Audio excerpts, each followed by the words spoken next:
4차 대유행이 확산하면서 지금 이 상황까지 오게 한 책임이 어디에 있는지를 놓고 공방이 펼쳐지고 있습니다. 일단 서울시의 책임이 있다, 이런 주장이 나옵니다. 오세훈 시장 취임 이후에 여러 가지 완화 조치를 취했는데 그것 때문에 수도권 유행이 확산한 거 아니냐, 이런 주장입니다. 이에 대해서 서울시 측은 정부 여당이 서울시의 책임을 전가하고 있다, 이렇게 반발하고 있는데요. 지금 책임 공방 펼칠 때는 아니죠. 그렇지만 이런 공방은 한번 살펴보겠습니다. 관련된 녹취를 먼저 들어볼까요? 정순균 강남구청장 얘기를 들어봅니다. 정무부시장이 대통령과 중앙정부를 비난하고 나섰는데 서울시가 최선을 다하고 있는가 한번 되돌아보고 난 후에 비난해도 저는 늦지 않다고 생각합니다. 서울시 내 대부분의 구청장들은 오세훈 시장 취임 이후에 서울시의 대응 속도나 방법이 있어서 이전보다는 좀 결이 다르다는 것을 피부로 느끼고 있습니다. 예를 들면은 지난달 말 서울시 확진자가 300명대로 늘어나고 상황이 긴박하게 돌아가는데도 불구하고 방역 현장에서 서울시장 모습을 좀 찾아보기 좀 어렵다는 것이 저희 그 구청장들의 판단이었고, 그래서 그 구청장들이 먼저 그 시장 주재 대책회의 소집을 요청해서 회의를 열 정도로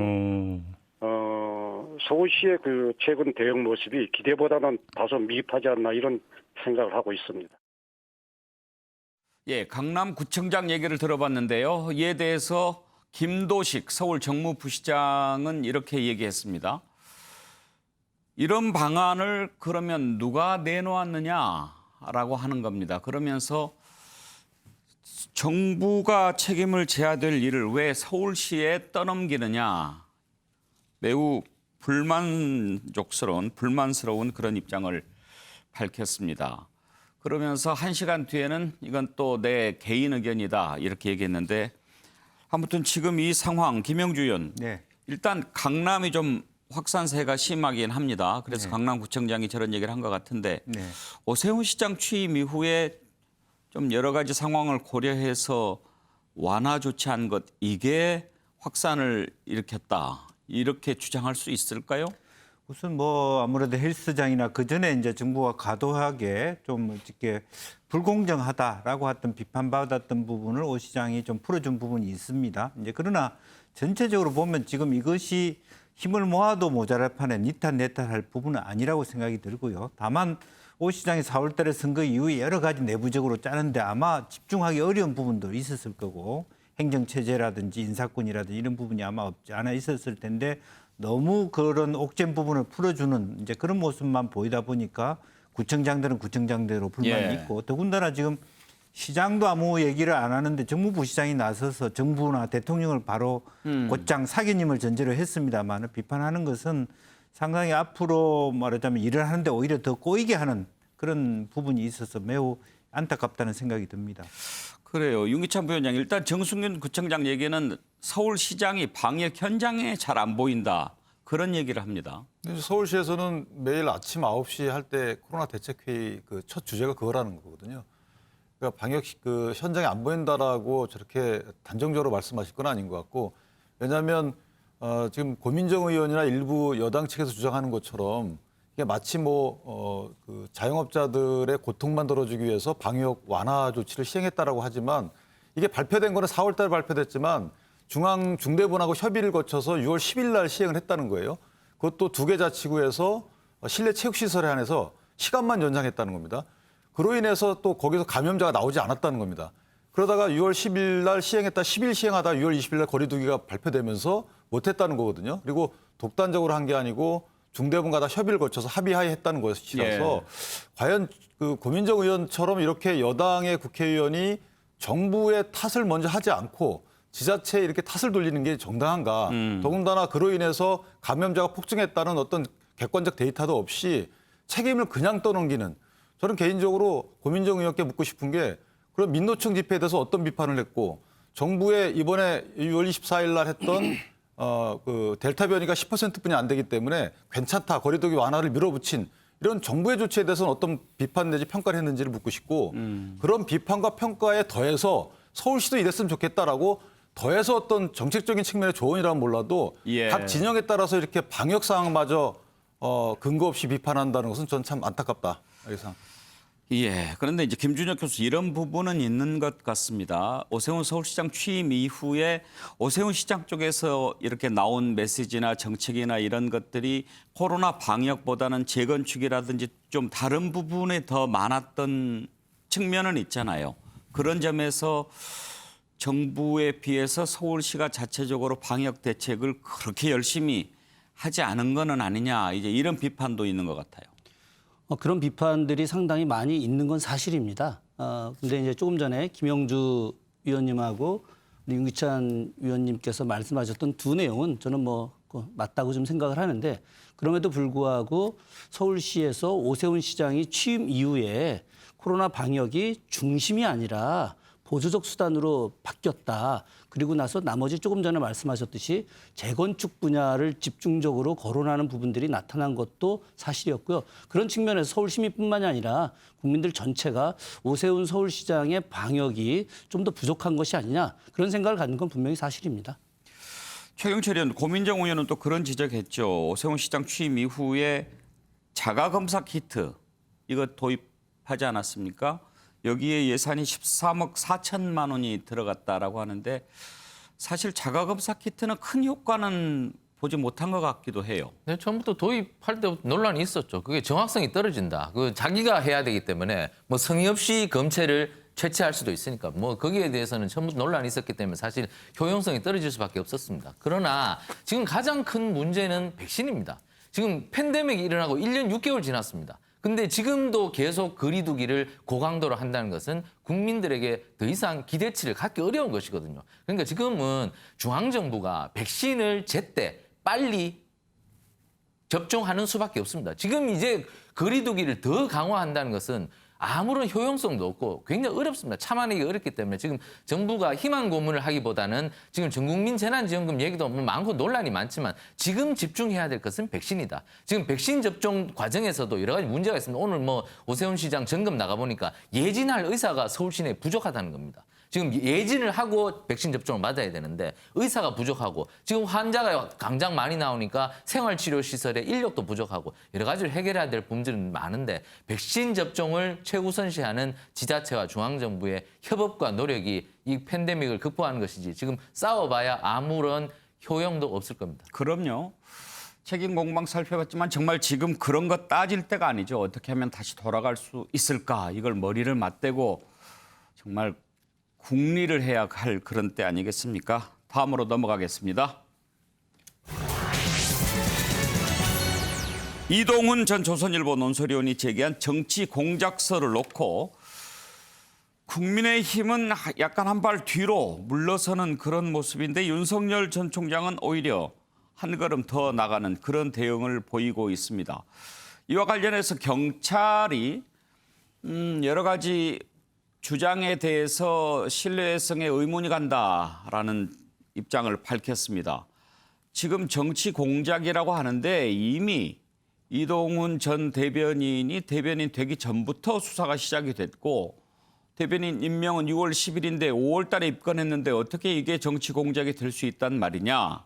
만약에 그게 정치 공작이라면 이동훈 전 조선일보 논설위원이 윤석열 캠프에 갈 걸 미리 알고 수사를 했다는 얘기가 되느냐. 얘기밖에 되지 않지 않느냐 그런 입장입니다. 그리고 이동훈 전 대변인이 중고 골프채를 빌렸다. 선물 받은 게 아니다. 그것은 100만 원도 안 되는 거다. 그렇게 얘기를 했습니다.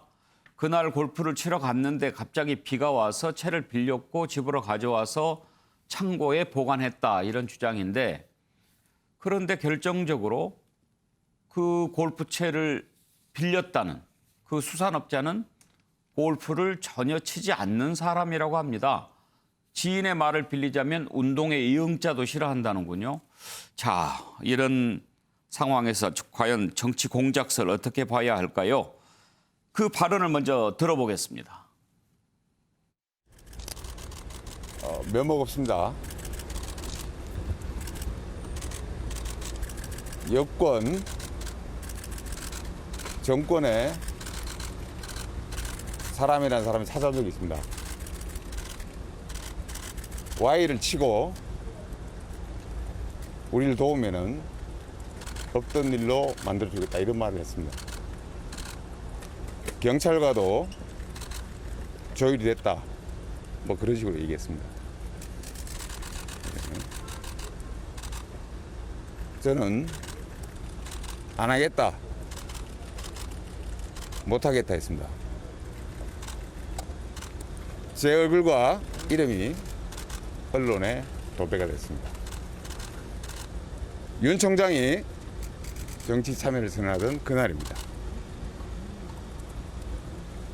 사태가 걷잡을 수 없이 커졌습니다.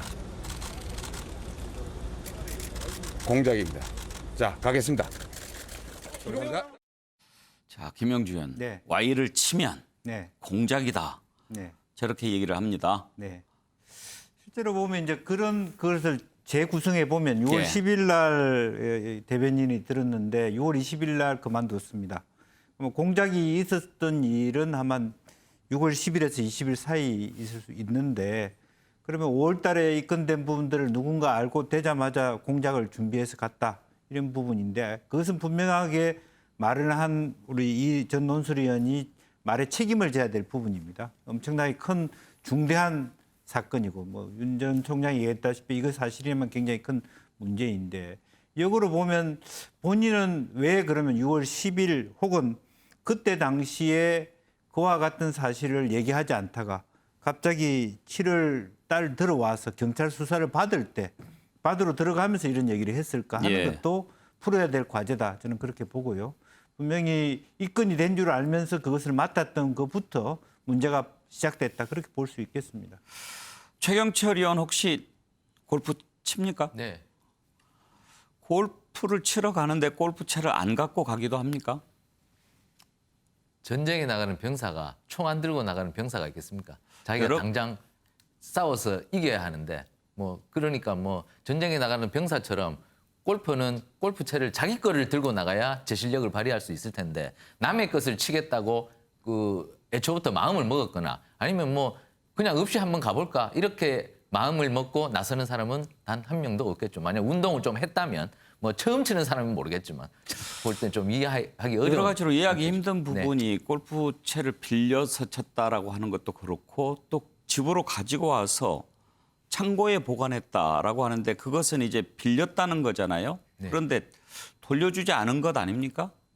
그렇죠. 뭐 일단 자신이 계속 갖고 있었다는 것 자체는 문제가 있었다고 봐야죠. 근데 지금 이동훈 그 전 논설위원이 계속 의혹을 제기하는 부분도 사실 일리가 있긴 있습니다. 예. 이게 처음에 어떻게 이 사건이 언론에 보도됐는가 하면 부장검사를 압수수색하는 그 뉴스가 처음으로 뜹니다. 근데 그 부장검사를 압수수색한다고 그 정보도 경찰이 흘렸을 거 아닙니까? 경찰이 했을 터인데 그 경찰이 흘렸는데 그 경찰은 이미 부장검사뿐만 아니고 다른 사람의 혐의점도 이미 파악하고 있었다는 것이죠. 그러니까 처음에 부장검사가 나왔습니다. 그리고 두 번째 포항 남부서장 총경이 한 명 나왔습니다. 그래서 줄줄이 나오기 시작했다는 거죠. 줄줄이 나오면서 나중에 나온 게 이동훈 전 논설위원이거든요. 그러니까 처음부터 경찰이 이 모든 전모를 파악하고 있었음에도 불구하고 이 모든 것을 처음에 최초 취재했던 동아일보가 이 부분에 특종을 한 것으로 예. 저는 알고 있습니다. 그 동아일보의 모든 것을 다 알려주지 않고 하나씩 흘렸다는 것이죠. 그 과정에서 윤석열 전 총장의 출마 선언이 6월 말에 있었고 그러한 부분에서 윤 총장 캠프 측이나 이동훈 위원장은 순차적으로 흘린 부분에 대해서 조금 합리적 의심을 하는 부분은 있겠지만 하지만 도덕적으로 이 이동훈 전 논설위원이 빠져나갈 부분이 없기 때문에 이 부분에 대해서 의혹을 제기하는 것은 사실 큰 파장을 일으키지 못한다. 제가 볼 때 이 부분에 대해서 윤 총장도 거리를 둬야 된다. 계속 이것을 음모론으로 들고 나가면 윤 전 총장이 갖고 있는 공정의 이미지는 타격을 입는다. 제가 볼 때 동조할 필요가 없다고 생각합니다. 예. 자, 대응은 좀 이따 살펴보기로 하고 일단 이동훈 전 의원이 주장했던 공작설이 맞으려면 여러 가지 사실관계가 좀 부합해야 되죠. 골프채를 빌렸다는 그 부분과 관련해서 이동훈 전 의원 측이 주장한 내용 다시 한번 띄워봐 주시겠어요? 예, 아까 화면. 아니요, 면목입니다. CG. 예. 8월 15일, 지난 8월 15일 골프를 치러 갔었고 그 김 씨가 가지고 있는 중고 골프채를 빌려서 사용했고 끝나고서는 집에 가져와서 아이언 세트만 보관했다. 풀 세트를 선물로 받은 적이 없다. 지금 이렇게 주장합니다. 자, 이 부분도 좀 궁금한 게요. 과연 빌렸을까 하는 것 하나, 그리고 왜 아이언만인가, 골프를 잘 모르는 분들을 위해서 설명을 잠깐 해드린다면 골프채는 아이언도 있고 또 드라이버라고 하는 뭐 이렇게 큰 것도 있고 그렇게 구성이 돼 있죠. 그런데 그것은 아니고 또 아이언채만 또 보관을 했다라고 합니다. 이 부분은 왜 이렇게 했을까 궁금한데, 한 변호사가 얘기하기를 드라이버, 우드 이것을 언급하지 않고 아이언도 물품이니까 빌린 거다 이렇게 얘기했는데, 골프채 풀 세트는 300에서 400만 원이 넘어가는데 아이언만, 그것도 중고채로 빌렸다라고 하면 100만 원 이하가 될 수 있으니까 현재 청탁금지법으로는 한 번에 100만 원 이상 되는 초과하는 금품을 받으면 형사처벌 대상이 되니까 그 부분을 좀 낮추기 위해서 그런 게 아니냐 이렇게 지적을 하더군요. 윤기찬 부위원장, 그런 차원에서 저렇게 해명을 했을 가능성도 있다고 보십니까? 뭐 진실로 아이언만 빌렸을 수도 있겠지만, 그래서 저도 골프를 잘 치는 건 아니지만 아이언만 빌려서 치고 나서 그 아이언을 그 해당 골프장 내에서 돌려주지 그것만 갖고 오는 것은 드물거든요. 근데 만약에 이제 본인이 사실과 다른 얘기를 한다 그러면 그 이유는 청탁금지법상의 이제 구성 요건이 그렇게 돼 있다는 거죠. 동일인으로부터 1회에 100만 원 상당의 금품을 받은 경우에는 이게 형량이 셉니다. 3년 이하의 징역입니다. 3천만 원 이하의 벌금 조항도 있지만 생각보다 굉장히 센 조항이거든요. 그렇다 보니까 그것을 의식하지 않을 수 없었을 것이고, 다만 그런데 아이언만 빌려 갖고 왔다라는 꼭 특정해서 얘기하는 것도 전 좀 납득이 안 돼요. 예를 들면 그러니까 김 씨라는 사람이 골프채를 줬다라는 진술이 있기 때문에 뭐 저렇게 상응하는 진술이 있어야지만 그 진술의 모순이 없어서 신빙성을 더한다 이런 건 알겠는데, 글쎄 아이언 하나만 갖고 왔다는 것이 과연 그게 상식적으로 부합하느냐. 그래서 저 부분은 예를 들면 이거죠. 골프채 전체를 빌려왔다. 이건 가능하거든요. 근데 아이언만 빌려서 치다가 그것만 들고 왔다라는 것은 오히려 조금 낯설다. 그래서 골프채 전체를 빌려서 갖고 와서 깜빡 잊고 안 줄 수는 있거든요. 그러니까 이거는 이제 김 씨와 진술이 상호간에 모순되지 않는다면 사실은 형사처벌 입증하기 굉장히 어려워요. 근데 저렇게 한 채 아이언 그 하나만 갖고 얘기하는 것이 조금 납득 안 되는 부분이 있어요. 여러 가지로 납득이 안 됩니다. 왜냐하면 골프채를 빌려줬다는 김 씨가 그때는 운동을 하지 않고 기다렸다는 것 아닙니까? 그리고 끝나고 식사만 같이 했다고 하는 건데, 그러면은 채를 가지고 왔을 때 아이언만 가져왔다는 얘기가 될 수도 있고, 풀 세트를 가지고 왔는데 아이언만 가지고 왔다면 나중에 김 씨한테 나 아이언만 그냥 빌려갈게 하고 다른 채를 돌려줘야 그게 성립이 되는데, 그러기에는 매우 복잡하죠. 근데 이런 경우는 있습니다. 뭐냐면 김 씨라는 사람이 골프는 치지 않아도 그날 골프 치지 않을 작정으로 온 것이 아니고 골프 치려고 왔는데 골프를 치지 않은 경우도 있을 수 있어요. 그러면 본인 장비는 있을 수 있는 거고. 골프를 원래 안 친대요. 예를 들었어요? 지인 얘기로는. 그다음에 저 기자분 저분도 본인의 채를 다 갖고 갔을 수는 있어요. 그랬다가 아이언이 예를 들어서 뭐 좀 부실했거나 아니면 좀 문제가 있어서 잘 치시는 분이라면 뭐 채 하나 빌리자라고 했을 수는 있는데, 그러면 이해가 되는데 본인이 안 가져갔다는 거 아니에요? 그러니까 상당히 어쨌든 그런 케이스도 되게 드문 케이스죠. 근데 이제 안 가져간 이유는 비가 와가지고 오늘 어차피 운동이 안 되겠구나, 식사만 하고 오자 하고 갔다가 차를 빌려왔다 뭐 이렇게 주장하는데, 아무튼 아까 최경철 의원 얘기했듯이 골프하러 가면서 골프채를 안 가지고 가는 것 이해가 안 되지요. 잘. 진중권 교수가 뭐라고 했는지 한번 들어볼까요? 일단은 뭐 구체적인 인물의 제시가 없지 않습니까? 예. 그리고 뭐 늘 그러는데 여야를 떠나가지고 누구나 다 이런 일이 닥치면 항상 정치적 탄압이라고 얘기해 오지 않았습니까? 그런 연장선상에 있다라고 보고요. 과연 그 사람이 뭐 여권의 뭐 핵심이냐 뭐 이런 거 그런 가능성은 좀 높지 않다고 보고 있습니다. 뭐 골프채를 받았잖아요. 그 뭐 또 뭐 빌렸다라고 하는데 아니, 근데 골프채를 빌려서 골프 친다는 말은 제가 볼 때는 근데 팬티를 빌려 입었다는 얘기랑 크게 다르지 않은 것 같거든요. 예. 김준혁 교수 듣기에도 좀 이해가 안 되는 측면이 많이 있죠.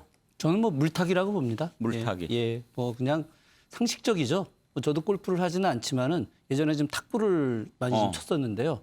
탁구장 갈 때 제 탁구 라켓 갖고 가죠.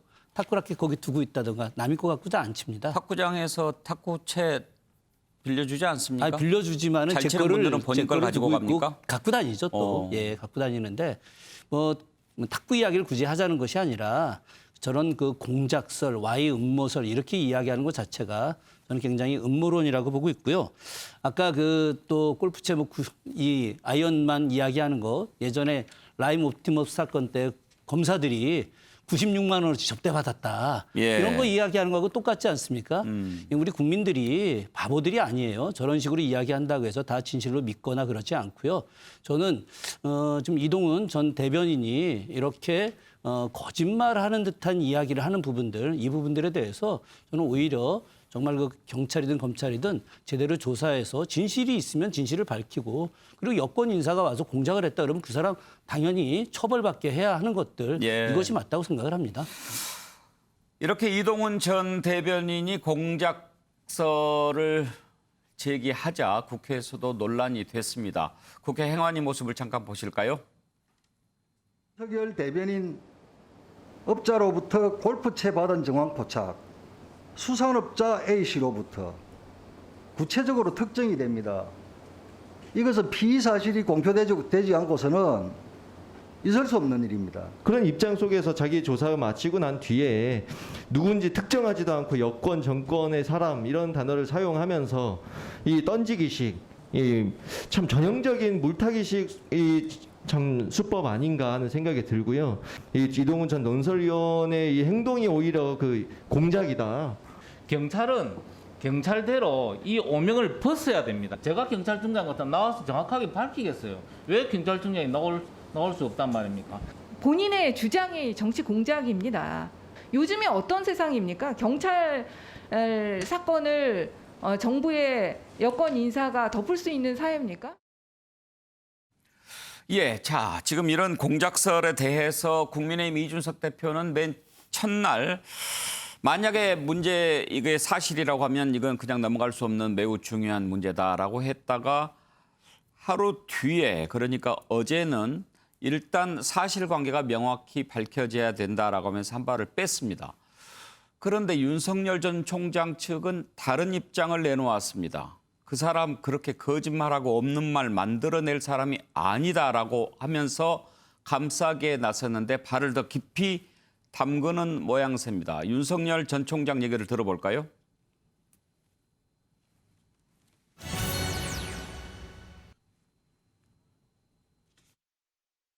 님 관련해가지고 그 어제 방송에 출연하셔가지고 없는 말 할 사람은 아니다 이렇게 기존 입장문보다는 좀 더 한 걸음 더 나아간 것 같은 말씀을 하셔서 제 판단입니다. 그분이 25년간 언론계에 있으면서 논설위원까지 하셨기 때문에 뭐 어떠한 얘기를 지연해서 하실 분이 아니라는 상식적인 제 생각일 뿐입니다. 자, 어떻게 봐야 할까요? 윤기찬 부위원장. 입장을 사실 한 걸음 더 나아갔다 이렇게 볼 수 있지 않습니까? 저는 개인적으로 이동훈 전 논설위원이 나중에 밝힐 것 같아요. 누구였는지에 대해서. 밝혀야죠, 사실. 왜냐하면 그 물타기가 될 일이 아니거든요. 이미 이제 범죄 성립이 되면 처벌받아야 되는 거고 그렇게 본인이 어떤 제의를 받았다라고 얘기한다고 해서 그 본인의 어떤 잘못이 물타지는 것은 아닌 것 같고 또 하나 여기서 이제 쟁점이 몇 가지 있어요. 범죄 피의 사실이 왜 공표가 됐는지 이 부분도 그렇게 여권에서는 범죄 피의 사실 공표를 막기 위해서 검찰당에서 굉장히 노력했거든요. 예. 근데 경찰당에서는 왜 이것에 대해서 서로 간에 쟁점을 두고 다투지 않는지 이 한 부분하고 두 번째는 만약에 특정 인사가 와가지고 본인한테 저런 제의했다는 사실이 맞다면 저것은 언론에 발표되기 전이거든요. 그럼 경찰 단계에서 피의 사실이 어떻게 그 특정 인사한테 건너갔는지도 이제 다퉈봐야 될 부분이고 예. 저는 개인적으로 그래서 이렇게 무책임하게 어떤 사람이 나한테 와서 이런 제안을 했다라고 하고 끝날 일은 아닌 것 같고 만약 그렇다 그러면 저분한테 굉장한 비난의 화살이 갈 것이고요. 언젠가는 분명히 밝힐 것이다. 예. 조만간 저는 그렇게 예상을 하고 있습니다.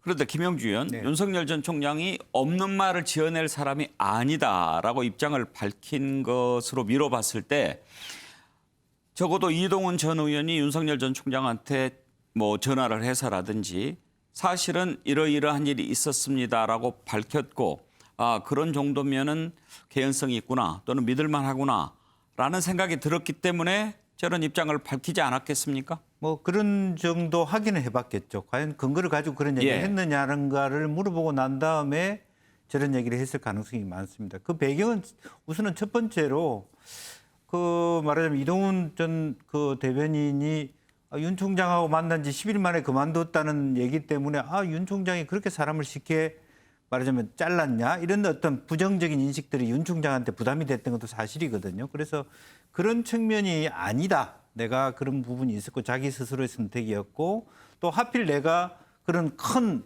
새로운 어떤 걸음을 걸을 때 일부러 나의 재뿌리기라도 하듯이 여당에서 그런 일을 해온 것도 있을 수 있다. 뭐 이런 어떤 의구심들을 같이 던지는 것 같습니다. 그래서 기본적으로는 빨리 이 얘기를 꺼낸 이동훈 전 대변인이 이 문제를 누가 언제 왔다 갔는가를 밝힐 수밖에 없는 상황이라고 생각하고요.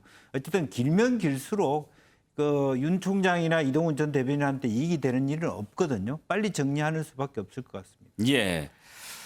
자, 윤석열 전 총장 아무튼지 등판 선언한 이후 계속 악재가 좀 겹치고 있습니다. 그렇기 때문일까요? 지지율이 많이 좀 내려가는 모양새를 보이는데 이 내용 한번 살펴보겠습니다.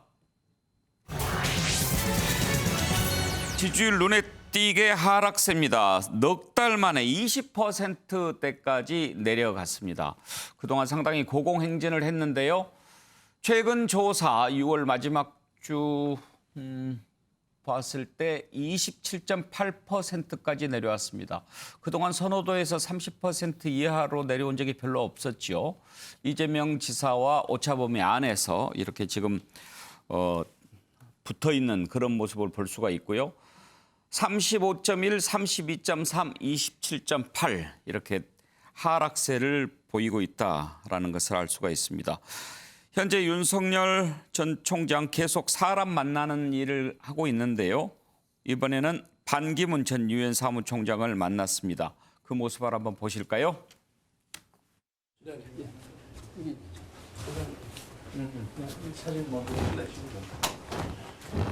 아이고 진즉에 찾아뵙고 좀 가르침도 받고 해야 되는데 많이 늦었습니다. 예, 예. 네.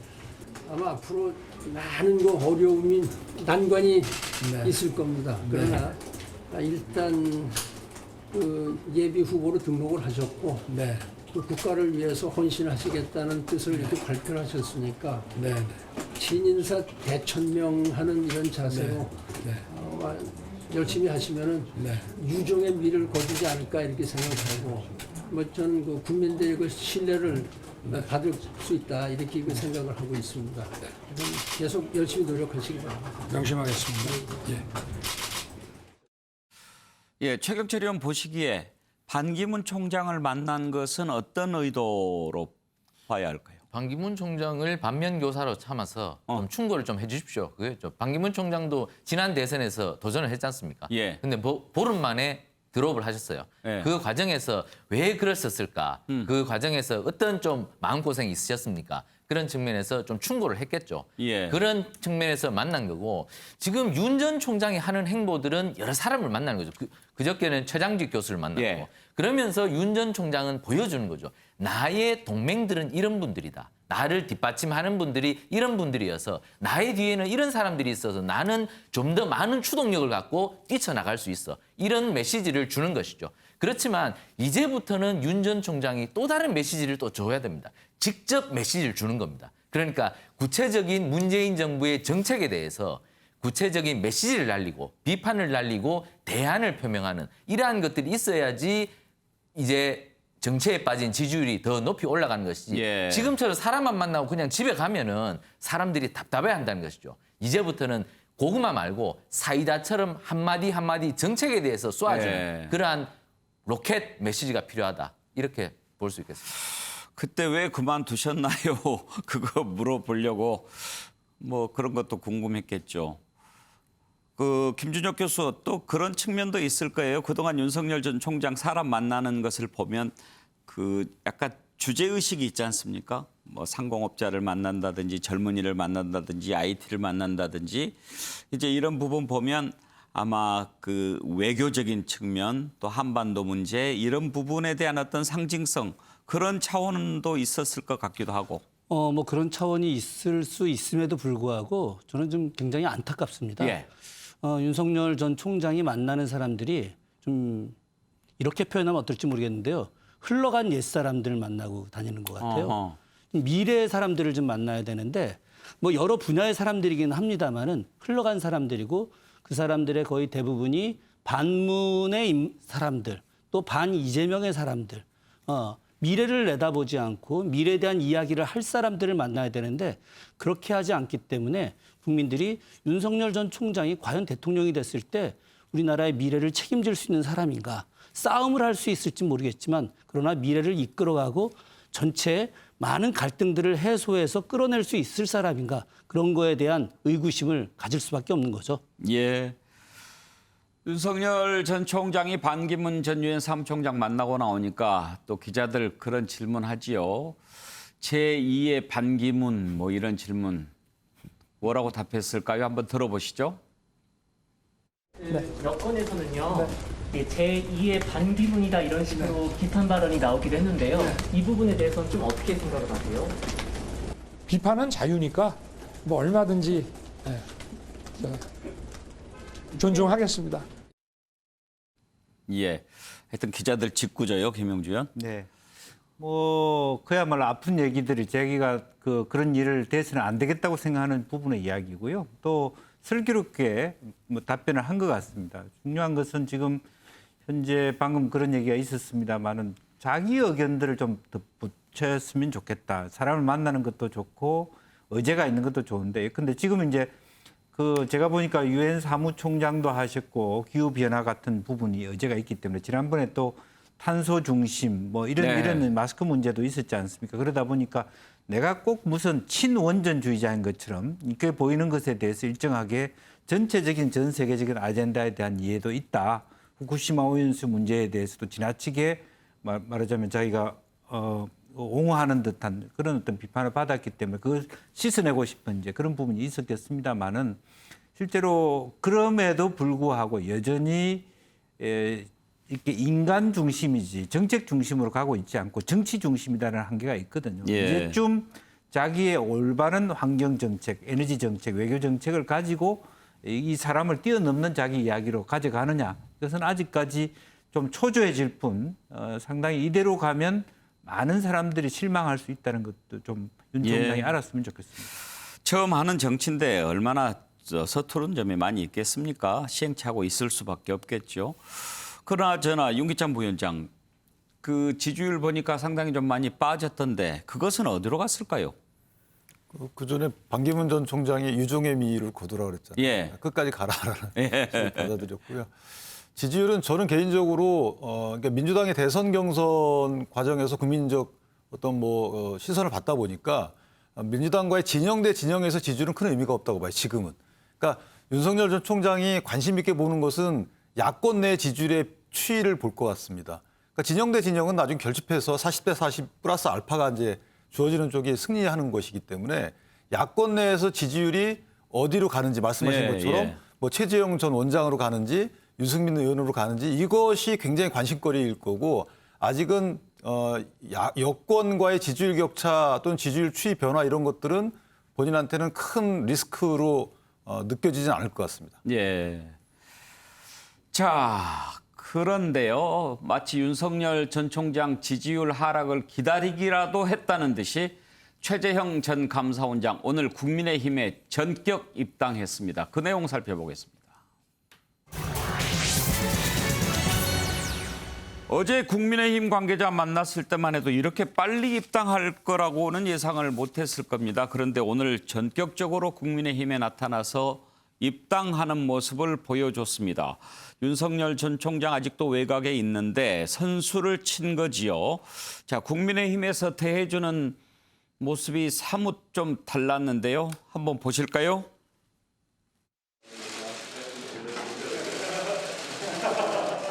저희 당원 가입할 때 보면은 그 두 가지 방식이 있습니다. 그 모바일 온라인 당원 가입이 있고 또 종이로 가입하는 방식이 있습니다. 어떤 방식을 선호하십니까? 모바일로 한번 해보죠. 모바일로요? 예, 그러면은 명함 뭐 어떻게 하는지 좀 예. 제가 저희가 당원 가입할 때 제 명함 뒤에 보면은 이 QR 코드가 있습니다. 그래가지고 이거를 카메라에 켜셔가지고 가입이 완료된 것 같습니다. 입당 신청이 완료되었습니다. 예, 현 정부 감사원장에서 물러난 지 17일 만에 야당의 당원이 됐습니다. 최재형 전 원장의 입당의 변을 한번 들어보실까요? 오늘 제가 청당원으로 입당하는데 이렇게 그 대표님께서 직접 이렇게 환영해 주시는 것은 매우 특별한 배려라고 생각합니다. 예, 감사드리고 제가 정치를 시작하겠다고 마음먹은 이상 정치권 밖에서 비판적인 시각으로 바라보는 것보다는 정당에 들어가서 함께 정치를 변화시키는 주체가 되어야 된다는 것이 바른 생각이라고 판단을 했습니다. 지금 온 국민들이 고통받고 있는 이 현실하에서 정권 교체를 이루는 그 중심은 역시 제1야당인 국민의 힘이 되어야 된다고 판단했습니다. 윤기찬 부위원장, 권영세 대외협력위원장을 만난 게 어제지요. 예.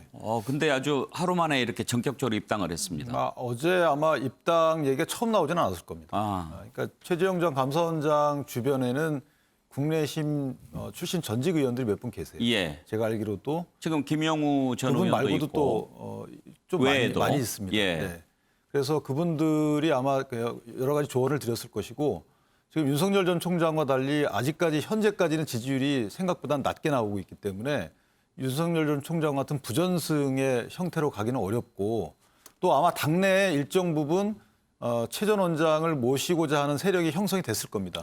그러니까 경선룰에 관한 언급 없이 본인이 들어가시는 거거든요. 그렇다면 어느 정도 그 안에서 지지하겠다라는 분들이 계셨을 것이고 그것을 전직 의원분들이 조율을 해서 권영세 의원님 만나서 거의 확정을 하고 아마 찾아와서 들어와서 이제 입당한 것이 아닌가 이런 생각을 합니다. 최경철 의원 보시기에 최재형 원장 입당한 것은 잘한 선택 같습니까? 이 길밖에 없죠. 그러니까 뭐 다른 옵션이 없습니다. 최재형 전 원장의 입장에서는. 왜냐하면 이미 자기 앞에 만약에 제3지대로 가려면 자기 앞에 큰 차가 또 앞에 가리고 있지 않습니까? 윤석열이라는 차가 있어서 그 길로는 못 가는 거죠. 그렇기 때문에 어차피 우회로는 국민의힘으로 들어오는 수밖에 없다. 그것을 모두 다 예견하고 있었기 때문에 예견된 선택이었다. 그리고 국민의힘에 지금 상을 치르자마자 바로 들어올 수밖에 없었던 이유는 지금 급합니다. 사실 지금 최재형 전 원장의 인지도가 굉장히 낮습니다. 예를 들어 윤석열 전 총장은 아마 야구에서 다승왕 정도로 한 사람이고 뭐 조국도 이기고 뭐 추미애도 이기고 뭐 승수가 많습니다. 근데 최재형 전 원장의 입장에서는 지금 1승 정도밖에 못했거든요. 그럼 강팀 상대로 원전 감사하면서 1승 정도밖에 못했기 때문에 이분이 어느 정도 피칭 실력을 갖고 있는지를 아는 국민들이 많이 없습니다. 그렇기 때문에 지금 빨리 들어와서 여기에서 훈련을 받아서 빨리 자신의 가치를 올리려는 그러한 좀 속전속결 급행버스를 타고 싶다는 생각이 있었겠죠. 그렇기 때문에 국민의힘에 빨리 들어왔고 그런데 리스크는 크죠. 지금 국민의힘에 들어오면서 여러 주자들과 같이 동급이 돼버렸다는 겁니다. 그렇기 때문에 이분은 지금 쉽게 묻힐 가능성도 있습니다. 왜냐하면 지금 국민의힘이 워낙 많은 주자들이 나와 있습니다. 예. 그러니까 완전 후보들의 풍년이거든요. 뭐 감자고 양파고 풍년 나는 건 좋지만 값이 떨어지지 않습니까? 그렇기 때문에 그 부분에 대해서는 리스크를 안아야 된다. 그렇기 때문에 이제부터는 개인기를 얼마나 발휘할 수 있느냐 여기에 관건이다. 이렇게 볼 수 있겠습니다. 예. 그런데 김용주 의원 어떻게 봐야 할까요? 현 정부 감사원장을 지낸 분이 물러난 지 17일 만에 야당의 당원으로 들어간다. 참 정치가 많이 달라진 것 같아요. 네. 뭐 대통령께서도 사실은 뭐 비판의 의미라기보다는 굉장히 아쉬운 모습, 즉 임기가 보장돼 있는 감사원장이 중도 사퇴하고 본인은 오늘 말씀하시기를 평당원이 되었다고 얘기하는데 경선 후보가 되는 순간 국민의힘이 상임 고문이 됩니다.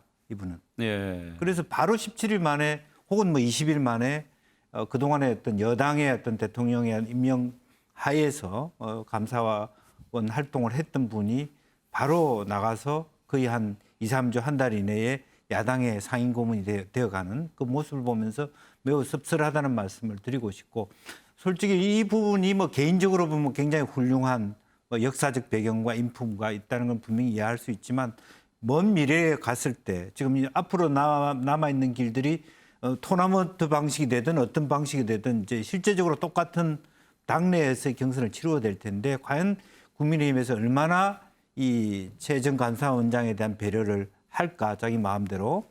그러니까 자기 스스로 앞으로 5%, 7% 정도를 스스로 올라가지 않으면 상당히 중간에 고사될 리스크가 크고 그렇다면 이제 역사적으로 뒤로 평가했을 때 과연 좋은 선택이었나 하는 생각도 들기 때문에 굉장히 고민을 하고 있을 거라고 생각이 듭니다.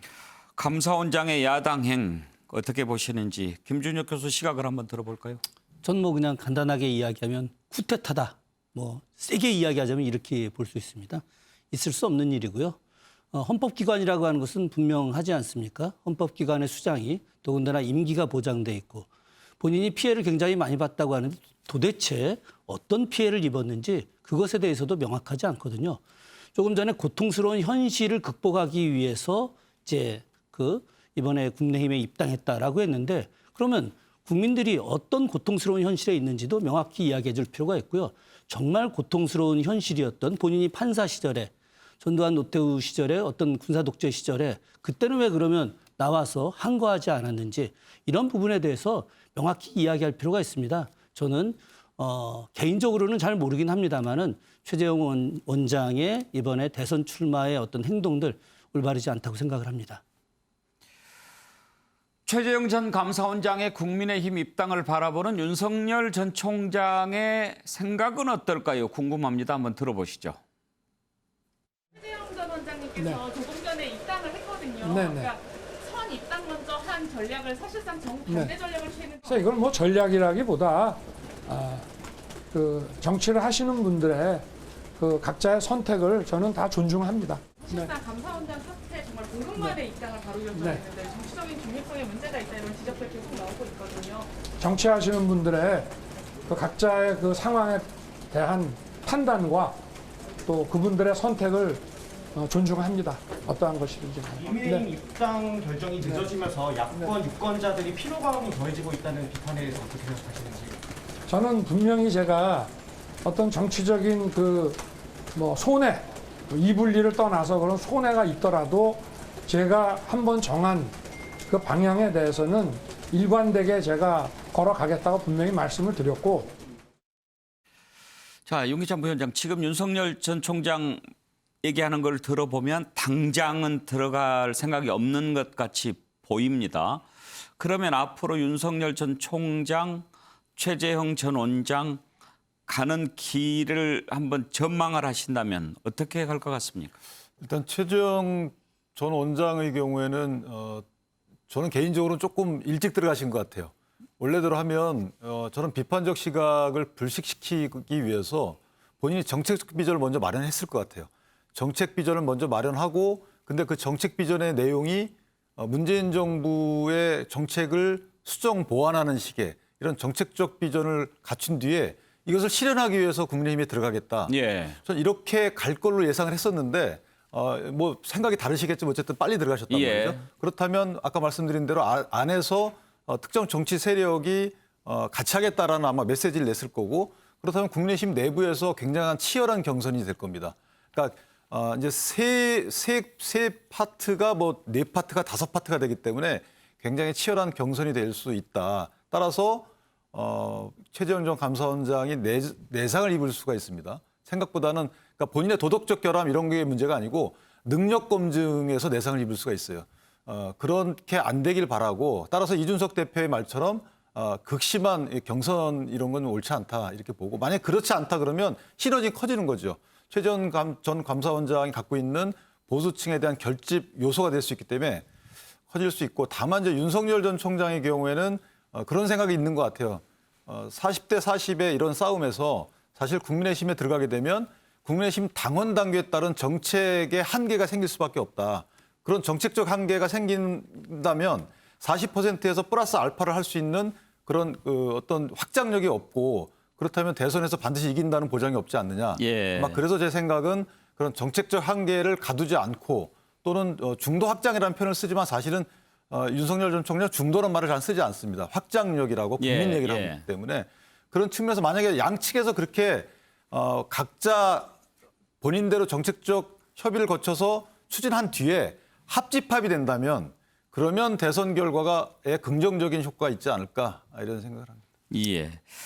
자, 이렇게 최재형 전 원장은 들어왔고 윤석열 전 총장 들어오길 기다리고 있고 정작 국민의힘 당 내에서 대선을 준비했던 주자들을 이런 모습을 바라보는 마음이 어떨까요? 한번 들어가 보겠습니다.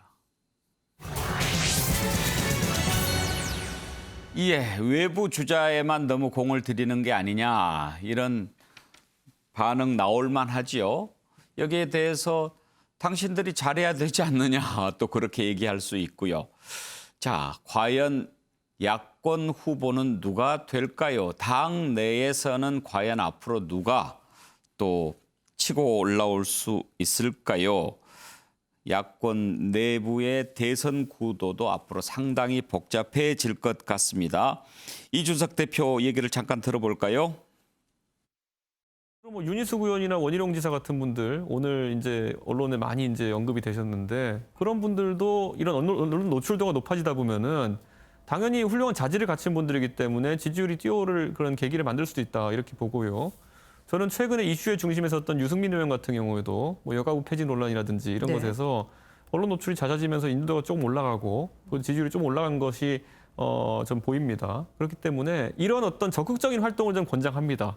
그 과정에서 당과의 충돌이 어느 정도 있을 수도 있고 아니면 뭐 당내 인사와의 갈등이 있을 수도 있고 뭐 이런 오해가 있을 수도 있지만은 저는 역동성만큼 중요한 것은 없다 봅니다. 예, 역동성 얘기했는데 최경철 의원 혹시 국민의힘 당내 대선 주자들 좀 볼멘 소리하는 그런 분위기 없습니까? 그렇죠. 뭐 워낙 외부 주자들의 스포트라이트를 너무 많이 받으니까 뭐 자신들이 정치를 엄청나게 오래 했으면서도 불구하고 그분들한테 묻혀서 자신들을 보이지 않는다. 거기에 대해서 상당히 불만이 많고 예를 들어서 뭐 이제 독자적으로 돌파하는 분들 계시죠. 뭐 예를 들어 홍준표 의원 같은 경우는 다음 달부터 이제 민생 투어를 간답니다. 전국을 다니면서 자신의 그 뭐 버스킹처럼 자신의 가치를 직접 거리에서 한번 보여주겠다. 뭐 이런 것도 한번 보여주는데 경선 국면에 가면은요. 윤 전 총장이 들어오지 않는다면 올드보이들이 아마 약진을 할 겁니다. 홍준표 의원이나 유승민 의원, 말 잘하는 사람들이. 결국엔 이 사람들이 싸워봤기 때문에 싸워본 사람들이 최재형 전 원장, 지금 윤기찬 부위원장 말씀하셨다시피 최재형 부위원장은 안 싸워봤기 때문에 경선 국면에서 거칠게 토론이 벌어지면 아마 큰 상처를 입을 겁니다. 정치라는 것이 자아를 훼손하는 거거든요. 근데 최재형 원장께서는 자아를 훼손해 본 적이 없지 않습니까? 그렇기 때문에 경선 국면에 가면 홍준표, 유승민, 원희룡 이 세 거두가 아주 그 스포트라이트를 받으면서 당내 경선에서는 아마 무사히 큰 고지를 넘었을 것이다. 하지만 나중에 외부 주자와의 최종 결선에서는 뭐 그건 달라지겠죠. 그렇기 때문에 경선 국면에서는 지금 당내에 있는 올드보이들이 스포트라이트를 받고 그분들이 뭐 최종 후보로 올랐을 가능성이 크다. 저는 이렇게 봅니다. 정치는 자아를 훼손하는 것이다. 그렇습니다. 예. 참 새겨 들을 만한 얘기입니다. 윤기찬 부위원장, 사실 당내 주자들 좀 불만이 나올 수도 있는데 어떻게 보면 김종인 위원장 때부터 좀 그분들 많이 속이 좀 상할 만했어요.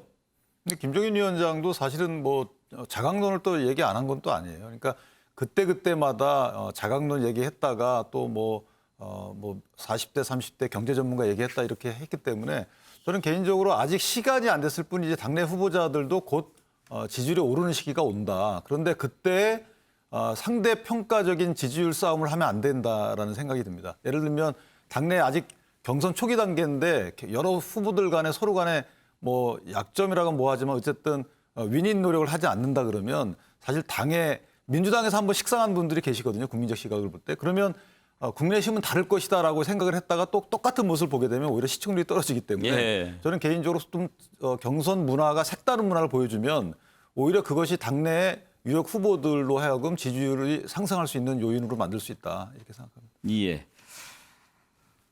자, 그러면 이제 민주당으로 좀 넘어가 볼까요?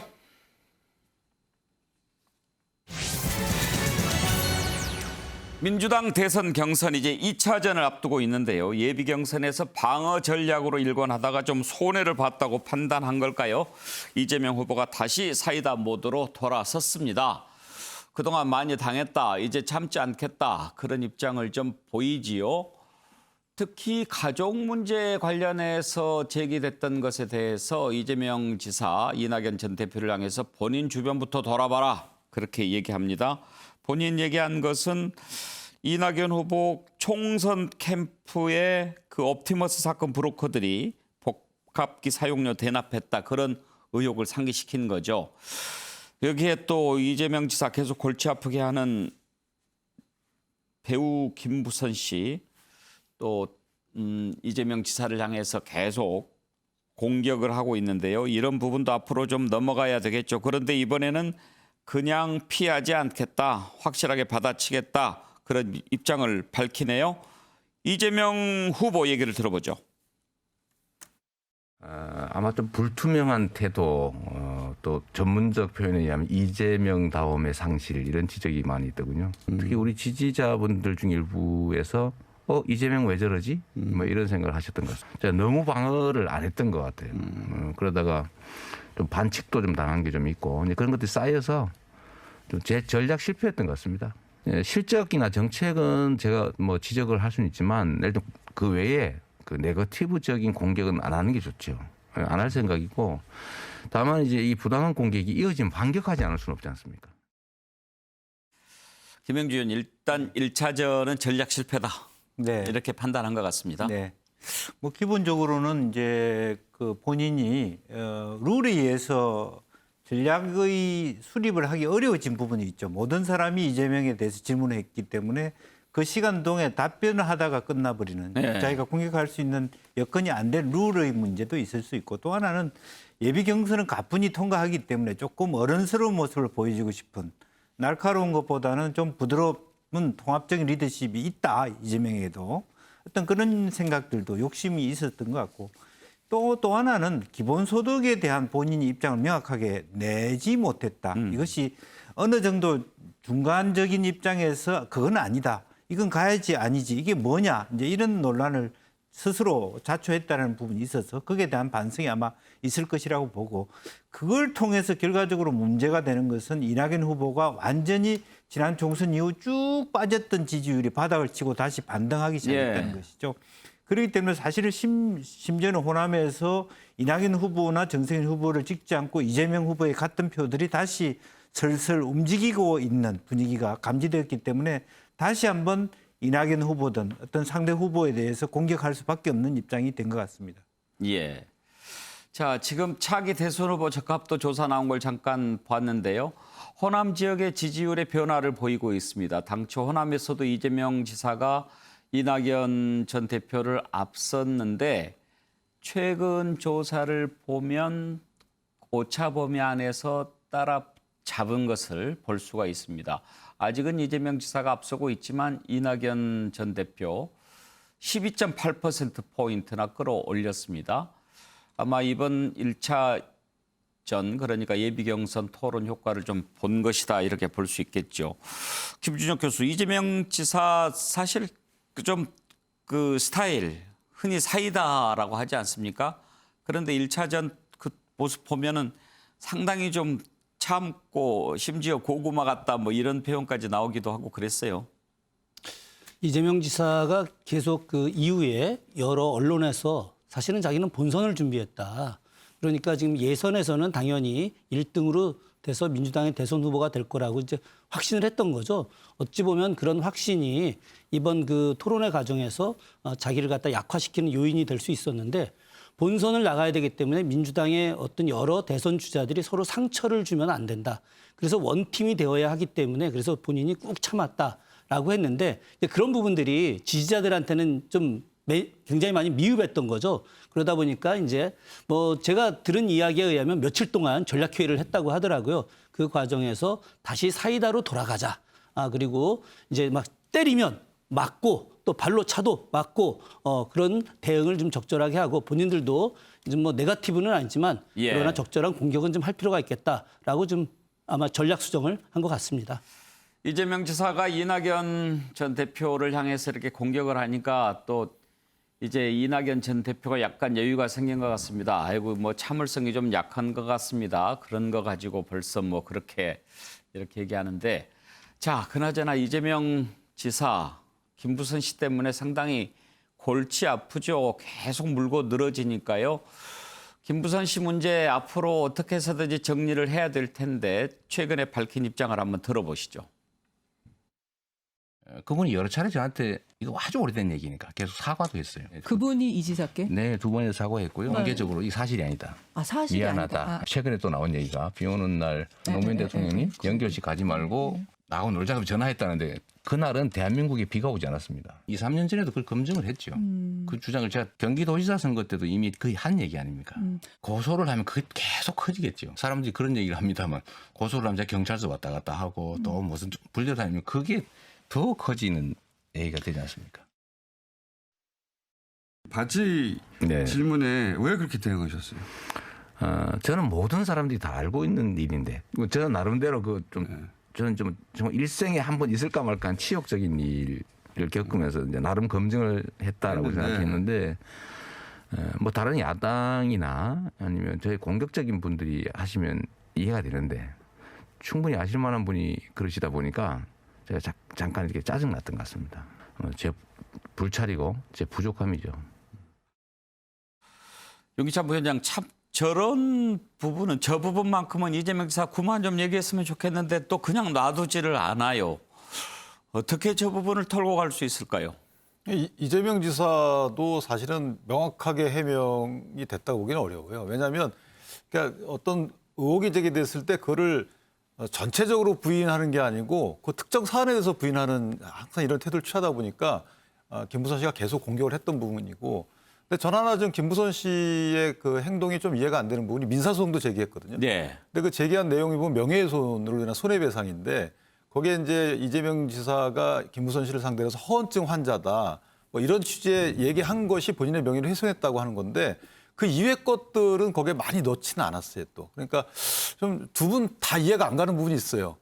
이 두 분 사이에 뭔가 가슴 속에 있는 것을 다 드러내놓고 얘기를 두 분 사이에 했으면 좋은데 그렇지 않고 이렇게 국민적 시각을 자꾸 뺏는 것이 좀 저는 오히려 대선 국면에서는 옳지 않다고 보고 더 이상의 뭐 특별한 문제 제기는 없을 걸로 보여지는데 이제 문제는 이재명 지사가 만약에 대선 후보로 선출돼서 대통령이 된다면 사실 이 부분에 대해 그 전에 어느 정도 좀 국민이 궁금해하는 부분에 대해서 설득력 있는 대답은 내놔야 되겠다.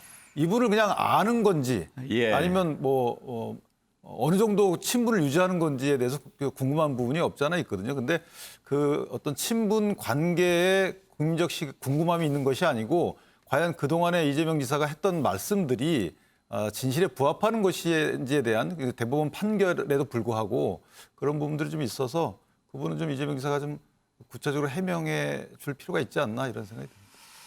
참 딱한 일이죠. 최경철 의원 경기도지사 선거할 때도 나왔던 얘기고 그때도 저걸 어떻게 해서든지 하고 갔는데 또 나와요. 그리고 또 나올 수밖에 없는 게 김부선 씨가 계속 글을 올리잖아요. 안 올리겠다고 해놓고도 또 올리고. 그러니까 이재명 지사가 강하게 대응을 못하고 있는 것 같습니다. 아니 강하게 대응하자니 고소하면 또 계속 왔다 갔다 하면서 더 커질까 봐 못한다는 거 아닙니까? 그러면 그렇다면 이재명 지사의 리액션은 이런 게 나와야죠. 만약에 이것이 사실이라면 나는 경기도지사도 사퇴하고 정계 은퇴하겠다. 뭐 이렇게 좀 강하게 나가는 것이 이재명 지사는 의혹을 최소화시키는 것이고 그리고 김부선 씨 입장에서도 이제는 뭐 결정적 의혹을 내세우는 게 맞죠. 결정적 의혹 없이 계속 공방만 끌어가는 것은 뭐 윤석열 저 X파일처럼 그냥 공방만 있다가 사람들로 봐서는 크게 거기에 대해서 주목을 갖지 않습니다. 그렇기 때문에 이제부터는 서로가 좀 결론을 짓는 그러한 액션이 필요하다. 그것이 없이는 국민들도 이제는 거기에 대해서 이슈 주목도를 낮출 것이다. 그렇기 때문에 이게 뭐 계속 끌고 갈 수는 없을 것이다. 두 분이 서로 큰 결단을 하셔서 가장 강한 메시지를 내시길 바랍니다. 그런 얘기를 하는 분은 있습니다. 김부선 씨가 그렇게 주장을 하는데 그렇게 가까웠고 친했으면 사진 한 장은 있어야 되는 거 아니냐. 그런데 뭐 사진 한 장 내놓지도 않으면서 계속 그렇게 가까웠다고 주장하는데 과연 어디까지 믿어야 되느냐 그렇게 얘기하기도 하던데 최경철 의원 어때요? 그걸 뭐 불태웠다고 하지 않습니까? 그렇게 얘기했나요? 김부선 씨 얘기로는 그 뭐 딸이 불태웠다는 얘기도 있고. 있었는데 그렇습니다. 뭐 그런데 지금으로 봐서는 불태웠는지 아니면은 뭐 강물에 뿌렸는지 알 수 어떻게 알겠어요? 그렇습니다. 그 알 수 없기 때문에 이 부분에 대해서 명확한 증거가 없기 때문에 제가 볼 때 김부선 씨가 계속 이 공방을 사실 이어나가기가 쉽지 않을 것 같습니다. 그냥 이분이 계속 말씀만 하시기 때문에 그런 확실한 증거가 없는 것 같아요. 그렇기 때문에 증거가 없는 한 이것은 그냥 공허한 공방일 가능성이 크다. 집에서 빨리 증거를 찾든지 아니면 증거가 없다면 이 공방을 계속 끌고 나가는 것은 좀 어렵지 않을까. 저는 이렇게 예측을 합니다. 예. 아무튼 뭐 대선 주제가 또 토론점이 자꾸 이런 쪽으로 빠지는 것 바람직하지 않죠. 자, 이재명 후보 쪽 살펴봤고요. 이제 이낙연 후보 한번 살펴볼까요? 이낙연 후보 1차전에서 좀 재미를 봤지요. 그렇지만 긴장되기는 마찬가지일 겁니다. 이제는 반낙연대, 1차전에 반명연대가 있었다고 한다면 이제는 이낙연을 반대하는 그런 연대 움직임이 보이고 있거든요. 자, 친문 지지층이 결집할 것인가 그런 전망도 나오고요.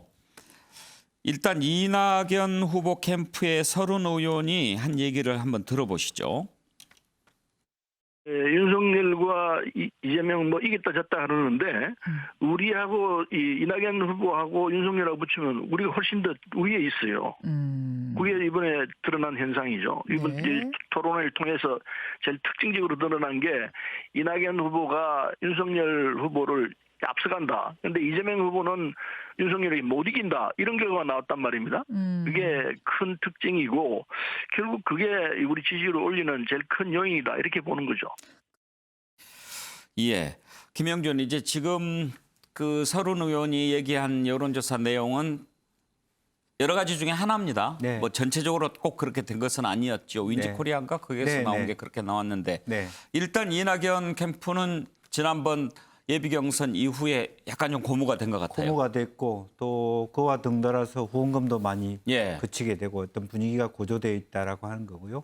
또 실제적으로 이재명 지사보다 늦게 릴리즈한 그 내 삶을 지켜주는 나라라고 하는 이거 이낙연 전 대표의 어떤 그 출마 선언의 영상이 아주 잘 만들어졌습니다. 이제 그런 부분들도 일반인들이 보시기에도 그동안에 상당히 많은 공격 그리고 상당히 거의 뭐 좌절되다시피 한 후보치고는 상당히 이 재기한 느낌들을 분명히 받는다. 더 많이 단련됐다는 느낌을 받았기 때문에 실제로 이런 부분에 대한 반등이 분명히 있고 또 상대적입니다만은 호남의 대표 주자인 정세균 전 총리 이 지지가 상당히 많이 견제가 될 걸로 봤는데 예상외로 그렇게 견제가 안 되면서 누구한테 줄 표를 그 기다리던 많은 사람들이 이재명으로 이낙연으로 결집하는 계기가 됐기 때문에 이게 반동의 상당한 계기가 됐다는 부분이고 이제부터는 아마 이재명, 이낙연의 치열한 서로 간의 어떤 아까 말한 대로 서로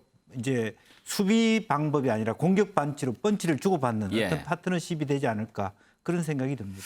예비 경선 이후 이낙연 후보 측 지지율이 좀 올랐다고 한다면 이낙연 후보가 토론도 잘하고 그런 점도 있겠지만 사실 워낙 이재명 후보가 압도적으로 선두를 달리다 보니까 전부 이재명 후보 공격하는 그런 모양새를 보이지 않았습니까? 그렇습니다. 그 파급 효과도 좀 있을 것 같은데 만약에 이제 지금 이재명 지사가 좀 가라앉고 이낙연 후보가 좀 뜬다고 했을 때 본경선에서 또 이낙연 후보를 막 공격하는 쪽으로 이렇게 몰리면 또 모를 일이죠. 그렇습니다. 그래서 지금 이제 두 사람 다 내상을 입을 수도 있는 것이고 그렇기 때문에 여야 할 것 없이 정말 김종인 위원장이 원희룡 지사에게도 충분히 기회가 있다고 얘기한 것처럼 저는 또 다른 후보들에게도 충분히 기회가 있다. 지금 현재 얘기하기 있는 게 본경선에 대한 시기를 뒤로 늦추자는 부분들이 상당히 논의된다면 아주 다른 어떤 변수들도 생길 수 있고 왜 그 변수가 되느냐 하면 이번 계기로 결선 투표의 가능성이 커지고 있다는 것이 핵심적인 부분이라고 보여집니다. 김준혁 교수께서는 본경선 관전 포인트 꼽는다면 어떤 부분 꼽으시겠습니까? 저는 본 경선에서 가장 핵심이 되는 거는 이재명과 함께 연대할 수 있는 후보들, 또 이낙연 후보와 연대할 수 있는 후보들 이렇게 좀 묘하게 나뉘어질 거다. 크게 보자면은 이재명, 추미애, 김두관 뭐 이런 정도로 한 팀 정도로 나중에 갈 것 같고, 그리고 이낙연, 정세균, 박용진 좀 애매하긴 합니다만은 이런 정도로 이렇게 좀 나뉘지 않을까 하는 그런 생각이 들고요. 그런 과정에서 가장 캐스팅 보드를 쥘 수 있는 사람들은 30대 여성이라고 봅니다. 이번에 민지코리아의 발표 보게 되면 30대 여성들이 이낙연 후보로 60% 이상 지지를 했기 때문에 그것이 바로 이제 그 이재명 후보가 토론 과정에서의 어떤 바지 발언 이 부분이 상당히 컸다고 하는데 아마도 30대 여성과 20대 남성들 이 두 세력들이 어떤 후보를 지지하느냐 이거에 따라서 상당히 많은 차이가 나지 않을까 하는 생각이 좀 듭니다. 최경철 의원 전망 한번 들어볼까요?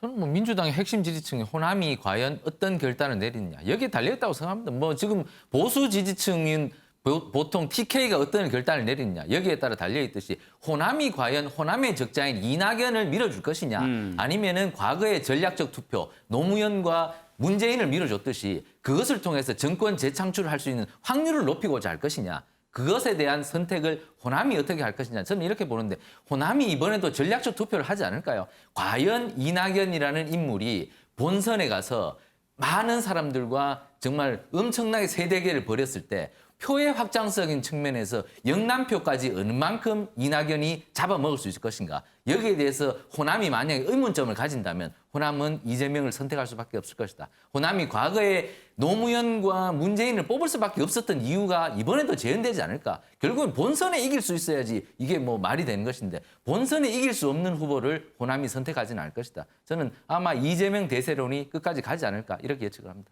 윤기찬 부위원장 전망도 한번 들어보고 싶습니다. 저는 대통령 지지율이 관건이라고 봅니다. 그러니까 이낙연 전 지사의 경우에는 선택을 했어요. 그러니까 대통령 지지율 보고 가겠다라는 입장이고 이재명 지사는 결선 투표를 가지 않을 작정으로 둘 다 봤죠.